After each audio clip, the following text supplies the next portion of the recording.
going back to the timeline, it truly starts, well, it starts with ancient Egypt, but you can look at it, from when we talk about Europeans and the mix of the Semitic and Indo-Europeans, the Hyksos, the Lower Egypt and the Nile Delta, 1800 to 1640 BCE, and in 1649, the Hyksos gained control of the Delta region and began to rule Lower Egypt as pharaohs. And, there's plenty of, there's many sources I could give you for this, but let me just read it from here. Seth was represented as an animal. It has a head that looks like a bit like a goat with kind of ram-shaped horns going back. He has a body that looks feline or canine with a tail that is forked. Now remember, I don't think I've read that before, but basically the Templars were accused of worshiping Baphomet. I think Da Vinci Code or something like that. They said it was really some code that you reverse the letters, it's backwards, and then if you take the Greek word of it and you flip it backwards, it means Sophia or wisdom, and that's where you get this idea of worshiping intellect over superstition. But another, basically, Set goes back to ancient Egypt, and then you have, the other thing the Templars were accused of worshiping was a cat head, or a human head with three faces. So basically, where you get the cat is Set. You got to realize that the things that the Templars were accused of, a lot of them were true. Except for they didn't want this to get out there. They had oaths to protect it. So when you had some of these guys do a 180 and say, no, I was lying about what I was tortured into saying, I'm sure that some of their testimony was false, but some of their testimony was true. And now all these years later, when the secret societies have truly infiltrated the church and everything else, they're magically, absolving the Templars of any wrongdoing, Even though you get All Souls Day, look up All Souls Day, look up Halloween, 1307, on the 13th, etc. You go, you truly look into this, it's very obvious what's going on here. If you look at the timeline, Hyksos from, what was it? Before it was 1800 to 1600, or 1800 1640 BCE, okay? And you go into, their migration out of Egypt, and they're spreading their knowledge, and then the rise of the witch cults in Western Europe, and their association with Celtic ideas, there you get the Scottish Rite, and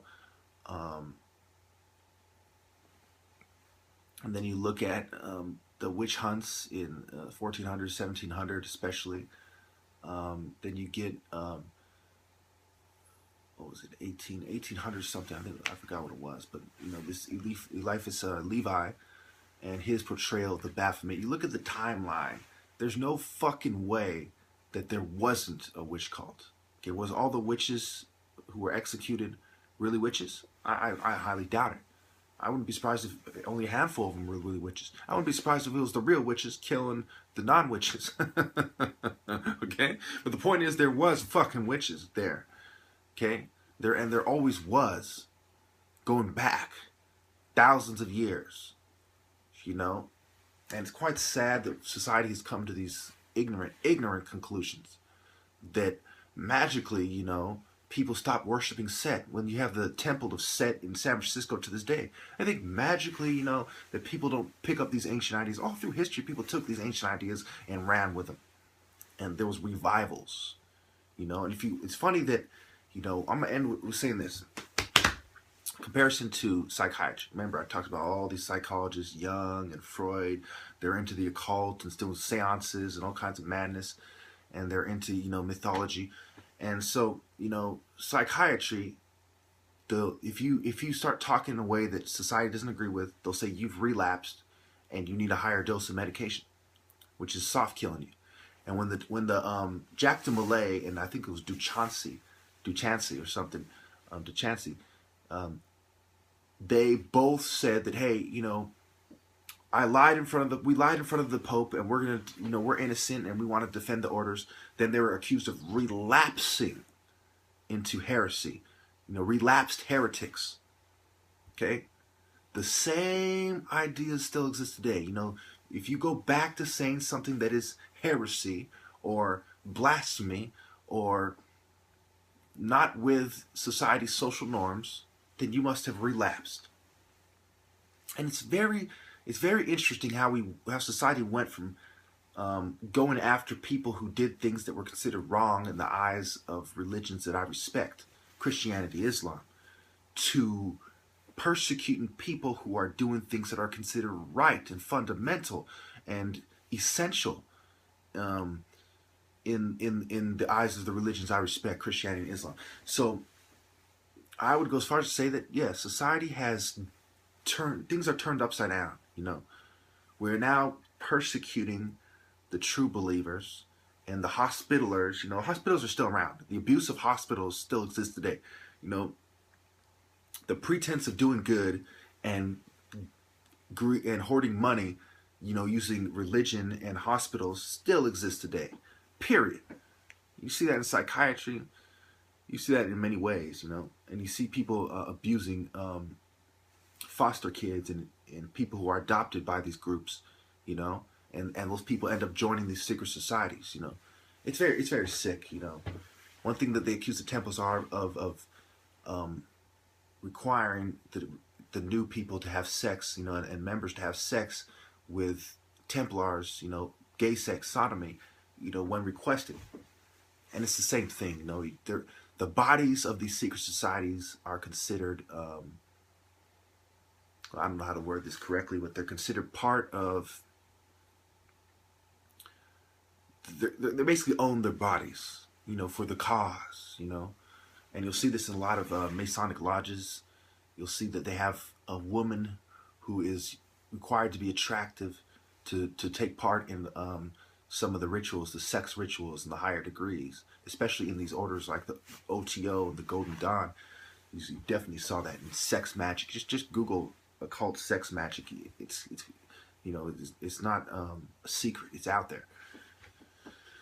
So anyway, I hope I put this together for you. There's so many things to put together, and there's so many little stepping stones. You know, there's a lot of intermediaries between the ancient occult rites and rituals and the modern day ones we have. And I go as far as to say that the ancient people were a little bit more spiritual. They're a little bit closer to the truth.